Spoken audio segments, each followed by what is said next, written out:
Okay, this is the #1 HVAC indoor air handler. And I don't know what the other air handler looks like, but I'm probably not going to put the gas pipe, the exposed gas piping comment in this section. It'll be in the gas section. But I got to see what the other one looks like, because the gas pipe now comes in over here is pretty tight to the unit. But we got a high efficiency forced air furnace. Here's our filter right here on the right. This is our furnace, and this is our evaporator coil. Okay, so is that the way it works at my house? Filter, furnace, yeah.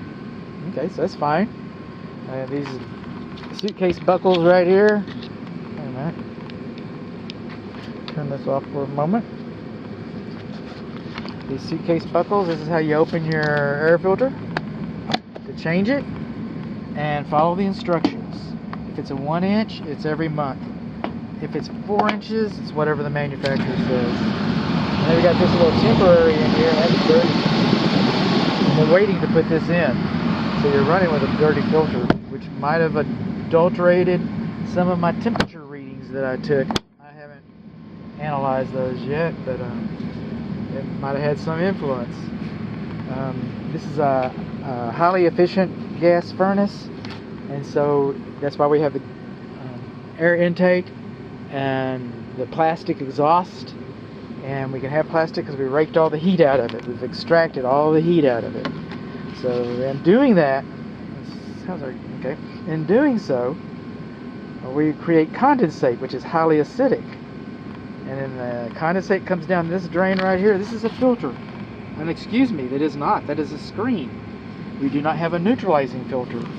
So all the sewer gases, okay, all the highly acidic condensate liquid is going into your sewer system without a filter. I think you should have a neutralizing filter. Coming along over here, and see how the safety pan goes this far over here?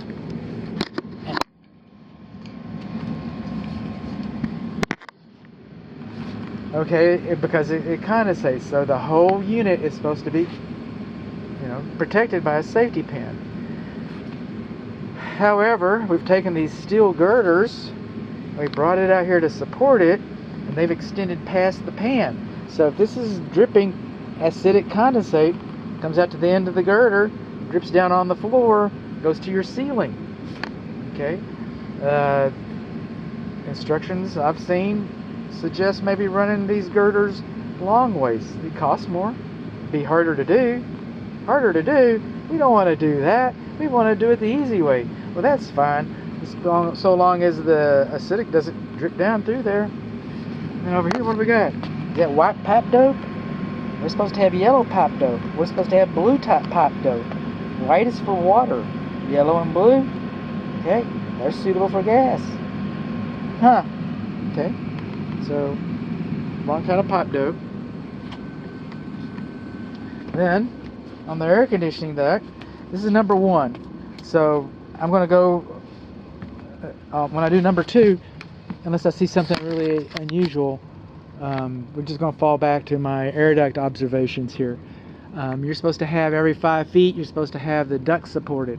This nylon web, that's fine, but this nylon web curls like the elastic in a cheap pair of underwear and cuts your skin, and it cuts your air duct. You're not supposed to have more than ½ inch sag. You're not supposed to have more than ½ inch sag. Coming over here, what do we got? We got stuff. Your air ducts are not supposed to touch each other. And that's why I was going in the attic video, I was speaking to that.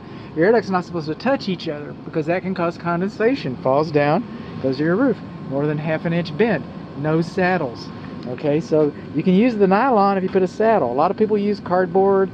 I like it when they use sheet metal, but you know what? Just cardboard. Anything. So, kind of speaking of that, and we got the sagging duct. Duct sagging. That's why the temperature spreads were so uneven through all the air registers. And I had something else. Okay, so we're going to move over here a little bit. We're going to get off the air conditioning. I want to go back over here to the bat insulation right there. It looks kind of loose.